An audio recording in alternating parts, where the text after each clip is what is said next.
What are we discussing on today's Locked on Diamondbacks podcast? Which D-backs youngsters have the most trade value after appearing in this past season, and lessons the D-backs should learn from this upcoming World Series?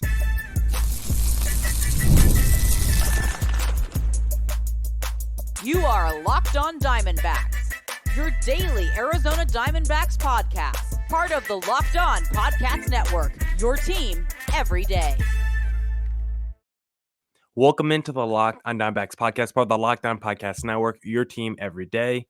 You're listening to who? The always charismatic host of this podcast, Millard Thomas. I'm a multimedia journalist and I'm a graphic designer, so please go check out my website, millardthomas24.myportfolio.com. On there you can see my latest work, from my packages to my articles to my photos and my graphic design. This episode is brought to you by Prize Picks. Download the app today and use code LOCKEDONMLB to win $50 instantly when you play your first $5 lineup. Prize Picks, run your game. On today's Locked on Diamondbacks podcast, we are going to discuss which D-backs youngsters might have the most trade value after appearing in this past season, World Series lessons the D-backs should learn from these upcoming teams, and of course, ending the pod with a player review. And today we're discussing Josh Bell.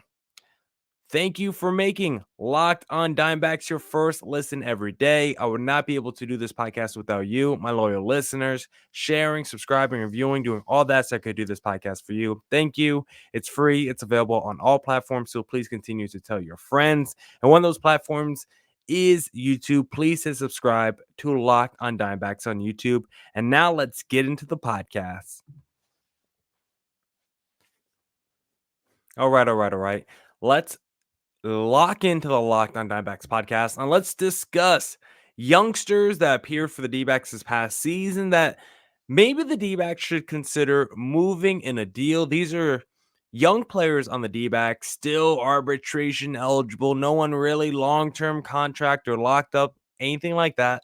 Some of these pieces I'm going to discuss could be core pieces for the D-backs going forward. Some of these guys are fan favorites, and some of them might have just had a short stint, hot spurt where maybe we're trying to sell high on their value. Maybe some of these guys we haven't really seen a ton, but maybe another team would like to take a chance and roll their dice. So I got a few young guys that I want to discuss that I think the D-backs should be open to trading to, because I do think they have some trade value. And we're not going to be talking about guys as young or as important as Gabriel Moreno, Corbin Carroll. Like, those guys are super young, but those are locked in building block core pieces. Like, we are not trading those guys no matter what the cost is, more than likely. But these other guys, right package comes along, definitely willing to move these pieces. First guy I want to discuss, Alek Thomas. This is a guy who has been very frustrating for the Arizona Diamondbacks. Has never really gotten going with his bat. Defensively, we know how good he is, and that's really, when discussing Alek Thomas, where the conversation needs to start, because his defense is something that is elite, and that is something that is valuable. That is something that other teams in Major League Baseball would want. His base running, his speed as well, the defensive instincts. Like, for a team to talk themselves into Alek Thomas, you can see why. The defensive speed, smart baseball player overall, but his bat, his offense has not come around, and so you probably won't get an elite return for Alek Thomas. He probably has to be part of a package for a better player, or maybe you're doing like a 1-for-1 swap with another team's disappointing prospect. But Alek Thomas, I think, is someone that is definitely on the trade block for the D-backs. Jake McCarthy, someone that all D-backs fans love, one of my favorite players, coming off a very strong season, but another guy that could potentially be moved if you're the D-backs. You have Corbin Carroll, Lourdes Gurriel's coming back. You can re-sign Randall Grichuk if you want after a strong season he had. And maybe because of that, you want to move off a Jake McCarthy. Sell high on the value he just had, where he proved he can be a good Major League Baseball player. High contact guy with the speed. We've seen him do it before as well in 2022. So you can't say it's a fluke. Very easy for someone to talk themselves into Jake McCarthy. A legit contact bat, can load it up with singles, can create some chaos and havoc on the bases. Smart, good defensive player as well. We love Jake the Rake, super clutch. I could see a team rolling the dice on Jake, and I could see him potentially being a 1-for-1 swap with somebody, or being part of a larger package, because I do think Jake McCarthy at this point has more value than Alec Thomas. And maybe of all the youngsters we're going to discuss today, maybe he has the most value, arguably, but I think these next two guys have more value than Jake McCarthy, because I kind of cheated on this part and combined two players. I just said the shortstop position for the D-backs, because you now have Geraldo Perdomo, Jordan Lawler, two guys that can be your starting shortstop. And Perdomo has already proven, like, the D-backs need to, he can be the shortstop of the future. Play discipline, fantastic. Very underrated in the clutch for runners in scoring position. Overall, great leader, great clubhouse guy. Like, we all love Geraldo Perdomo. Strong defense, but the rub on Perdomo, even though I think he's a really good baseball player, still his ceiling, he's never going to be a major power bat, never going to be a major RBI producer. He's not like going to swipe 40 bags. Like, he might be a guy that to the D-backs is really good, really important, and I value him so much. But if he was on the open market, I don't think he would have like a crazy market value or anything. And so if the D-backs wanted to, you could trade Geraldo Perdomo, who's already been an all-star, already proved he can be a starting shortstop in this league. And if you want to go with Jordan Lawler, your young prospect, you could definitely do that if you're the D-backs. And then also you can flip it the other way. Say Geraldo Perdomo, you've already proven enough. Jordan Lawler, you're constantly hurt. You haven't been able to put together long stretches of consistent dominance. Maybe because you're still one of the top prospects in baseball. Maybe you want to flip you for a major package and then keep Geraldo Perdomo as our everyday starting shortstop. So I think the D-backs have a decision there potentially. I don't know if it's going to be this offseason, but I think it could be a decision that the D-backs need to make. Ryan Nelson, why not? He's someone that had a very good season with the D-backs. And listen, if Jordan Montgomery picks up that option, Fott, Gallen, Monty, Kelly, and Erod, like, your starting five might already be locked in. And so if you're Ryan Nelson, who's coming off a pretty solid season with the D-backs, who definitely had stretches of brilliance with Arizona this season, maybe you try to sell high on his value and see what you could get back if you're the D-backs, because Ryan Nelson, I think, pitched way better than people expected this season. And so I would not be surprised at all if someone saw, hey, Ryan Nelson, already a fastball dependent pitcher. Fastball looked even better this season as he's starting to work on his secondary and tertiary stuff. Let's get him in the building. Maybe he's just a number 5, number 4 starter right now, but if we get him in the building with our guys, our pitching coaches, maybe we could turn him into a middle of the rotation guy or a very elite back end reliever. So maybe there's another team out there that would love to take a chance on seeing if they could bring even more out of Ryan Nelson going forward. Then the last player that I want to discuss, when discussing players who had short stints of really high-level play, but I don't know if it's sustainable, Pavin Smith fits this build, because Pavin Smith is someone that, just when you think about him as a player profile, defensively not good, offensively had a great stretch this season, but still, I mean, he had 9 home runs in 60 games. Is it time to call Pavin Smith the power guy?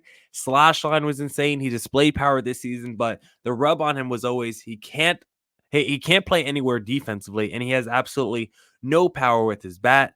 But maybe something changed this season. I don't know. I don't think it's sustainable. So for me, I think the D-backs should just sell high on Pavin Smith and see what they could get for him this offseason, because I don't think his value will be any higher than it is right now. And I'm not sure Pavin Smith can replicate what he just did in 2024. But if he can, offensively, that's a very nice backup to Christian Walker in 2025. And I'm saying backup because Christian Walker better be coming back in 2025. And now we'll discuss lessons that the D-backs should have learned from this upcoming World Series. And if you want to do any daily fantasy sports, then the best place to do that, of course, is going to be Prize Picks, because Prize Picks is the best place to get real money sports action. With over 10 million members and billions of dollars in award winnings, Prize Picks has made daily fantasy sports accessible to all. You just pick more or less and at least 2 players for a shot to win up to 100 times your cash. run your game all season long on Prize Picks. You can now win up to 100 times your money on Prize Picks with as little as 4 correct picks. Prize Picks is the best way to get in on sports action in over 30 states, including California, Florida, Georgia, and Texas. Sign up today and get $50 instantly when you play $5. You don't even need to win to receive the $50 bonus. It's guaranteed. So download the app today and use code LOCKEDONMLB to get $50 instantly after you play your first $5 lineup. Prize Picks, run your game. All right. Let's get back into the Locked On Dbacks podcast, and let's discuss lessons the Dbacks can learn from this upcoming World Series. Because, guys, we have to have a quick discussion because I am sad. Chat, I am sad. Podcast, I am sad. Dbacks fans, I am sad. Locked On Dbacks host Millard Thomas here is sad because I said going to the playoffs, there was just one scenario we did not want, right? We didn't want to see the Dodgers in the World Series.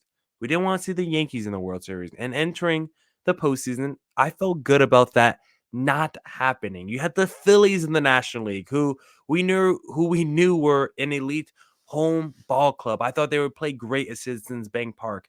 We had the San Diego Padres, who we've seen play the Dodgers really well in the postseason before, and they were one of the hottest teams in baseball. We had the New York Mets, one of the hottest teams in baseball. We had the Houston Astros in the ALCS every year since 2017, and you had the Tigers absolutely on fire, and the Baltimore Orioles, young team on the rise, and having all those competitors in the field, all of them got dwindled out as now we see rise to the top, the cream of the cream or cream of the wheat, wherever cream rises, right?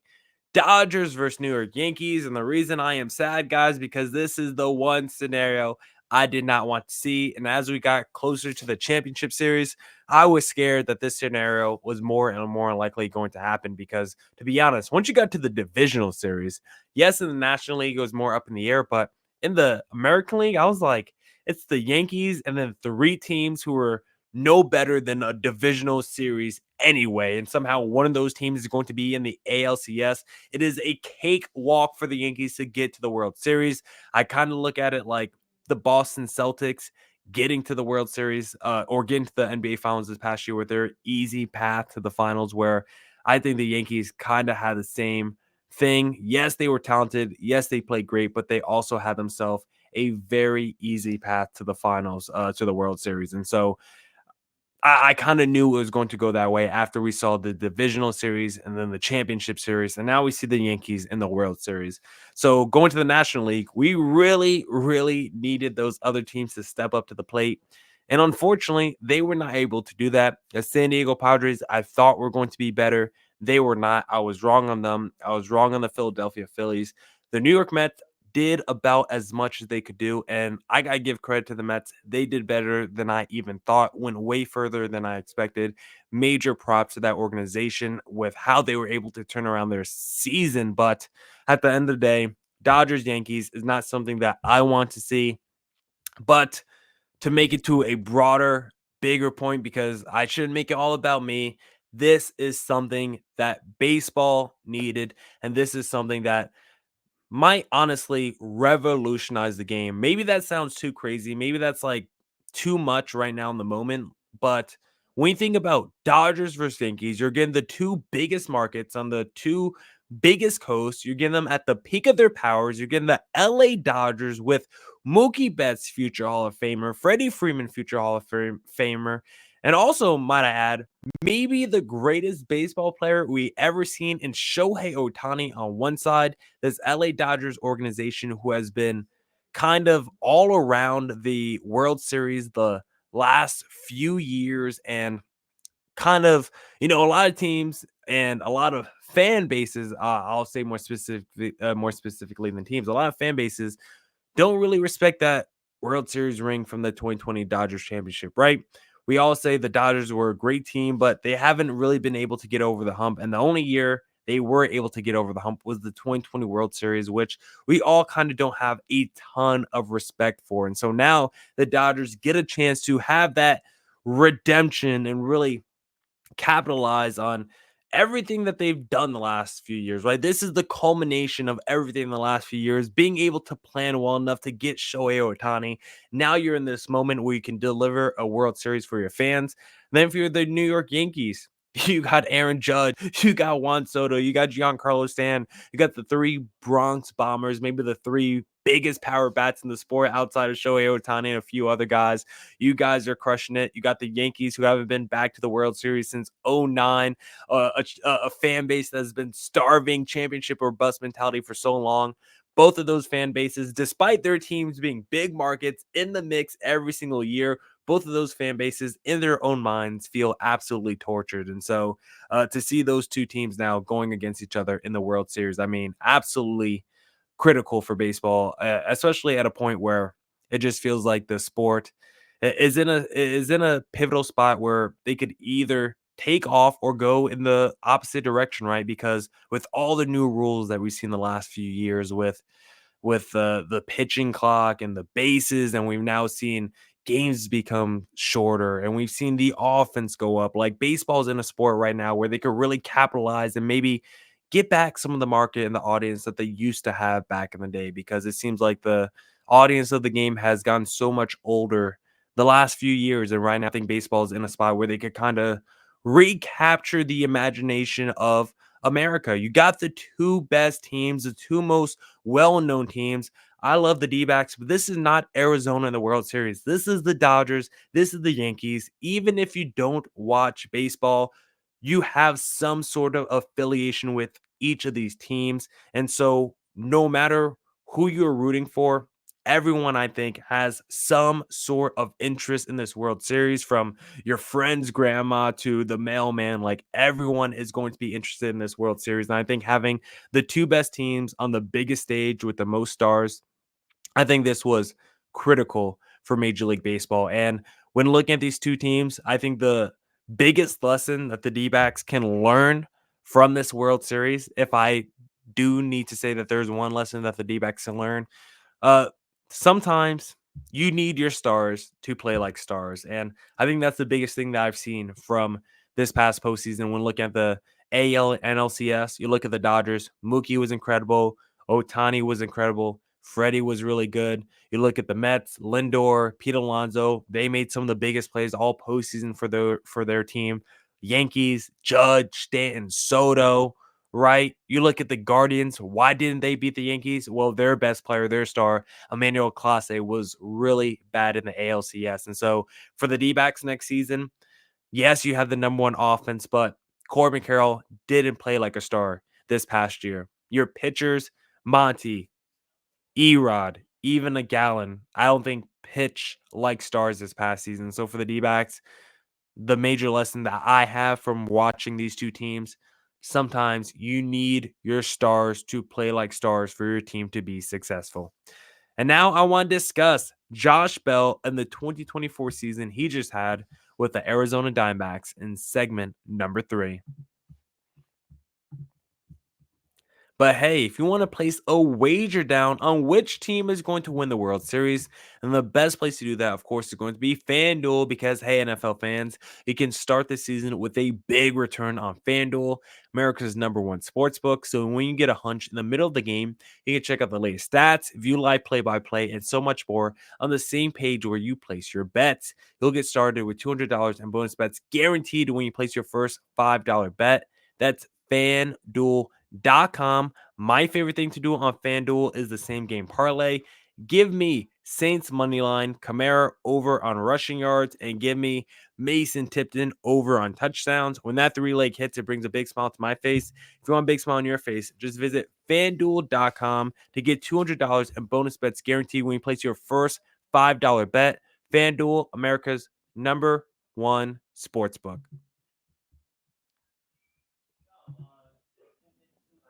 All right. Let's get back to the Locked On Diamondbacks podcast. And now let's discuss the Josh Bell player review. This is where we do a player review for every D-backs guy that I want to discuss from this past season. Talk about his strengths, weaknesses, and his goals for 2025. And for Josh Bell, very nice acquisition from the D-backs at this year's deadline, right? Christian Walker goes down. We see D-backs acquire Josh Bell. At the time, we didn't know how long Christian Walker was going to be down. I thought, to be honest, it was just going to be like 10 days, maybe a few games, and then ended up being like 6 weeks, right? He ended up missing a bunch of time. And so the Josh Bell trade actually ended up being super, super important for the D-backs. And now we're going to discuss Josh Bell, what he meant to the D-backs this past season, and whether or not the D-backs should bring him back for next year, because of course he's going to be a pending free agent. And looking at what he brought to the team this past season, I would have to say it was his clutchness for runners in scoring position, his overall balanced approach as a hitter, his power, his 2-out approach, and his plate discipline. Because when looking at Josh Bell, the first thing that really sticks out from this past year is what he was able to do with runner in scoring position. For a first baseman, this is so important. You're a power bat. You're going to be put in the most critical positions on the team because Torey Lovullo loves to put his first baseman in that number 4 hole. And so Josh Bell, especially covering for Christian Walker, really needs to come through in those situations. And he did just that for the D-backs this past year when batting fourth, 793 OPS, and overall with runners in scoring position, Josh Bell 298 average, 840 OPS, 2 outs and runners in scoring position, 341 average, and a 976 OPS. Josh Bell was very good with runners on this past season. And when he first came over to the D-backs, how many times was he driving in guys, multi-home run games, right? We saw Josh Bell immediately make such a major impact with the D-backs with his bat. And so not surprised to see Josh Bell was pretty good this past season in clutch situations. Also very good as an overall balance hitter. And we know Torey Lovullo, a guy who loves the platoon splits. Well, Josh Bell is a Torey Lovullo guy because Josh Bell himself, a switch hitter that can hit from both sides of the plate. And so when he's a lefty going against righties, 734 OPS, 252 average. When he's a righty going against lefties, 243 average, 705 OPS. Josh Bell is a guy that Torey Lovullo should love because it does not matter who's on the mound. You can put him in any kind of situation. And when thinking about the DH for next year, something to consider with Josh Bell, the fact that he's pretty comfortable against both pitchers from both sides of the plate. Also love Josh Bell for his power because, of course, the D-backs always need power. And with Christian Walker going down, Josh Bell needed to replace the power that Christian Walker left behind. And he did that pretty quickly in an Arizona uniform because if you remember, Josh Bell in his debut with the D-backs, a 2-home run game, and then a few days later, another 2-home run game, displayed some good power with Arizona, and overall on the season displayed some decent power. Maybe not his best season ever, definitely a decline in the power numbers overall, but still, in terms of exit velocity and hard hit percentage, the overall hard contact stats are still favorable. He's still above league average in those kind of statistics and measurements. And so for Josh Bell, maybe he's not the guy he once was back in the day where it seemed like he was going to be one of the best power hitters in baseball for a few years when he was hitting 37 bombs back in 2019. Maybe he's not that guy anymore, but he's still one of the most powerful people in the sport. 19 home runs this past year. So he's still got that power, which is really important to the D-backs. And also, play discipline overall. Very, very strong for Josh Bell. As a first baseman, not a guy that actually strikes out a ton. Sub 20 strikeout percentage with the D-backs this past year, and a 10.5% walk percentage for a guy of his stature, of a guy with his frame, his position. Like you look at him, his build, he's not a guy that you would think has great plate discipline. You might think he's more in that Eugenio mode, but no, he's a guy that sub 20% for his career and over 11% walk rate for his career as well. So this is someone that has always had really, really good plate discipline. But when thinking about the weaknesses for Josh Bell this past year, the off-speed pitch, not his friend. He really struggled with that pitch this past year, and it's probably the area he needs to work on the most when looking at his game and his profile from this past season. he struggled mightily with the off-speed pitch, 213 average. And really the thing about it was he had no power against that pitch, 287 slugging against the off-speed pitch. He was put away on it a bunch this past season, whiffed on it 33.8% of the time. Like, Josh Bell, a great fastball hitter, showed a lot of pop against the breaking pitch, but the off-speed pitch was really easy for opposing pitchers to fool him with. Also, not great in late game situations. He was good with runners on, but if it was runners on and a late game, Josh Bell not as good. High leverage moments really bad this past season.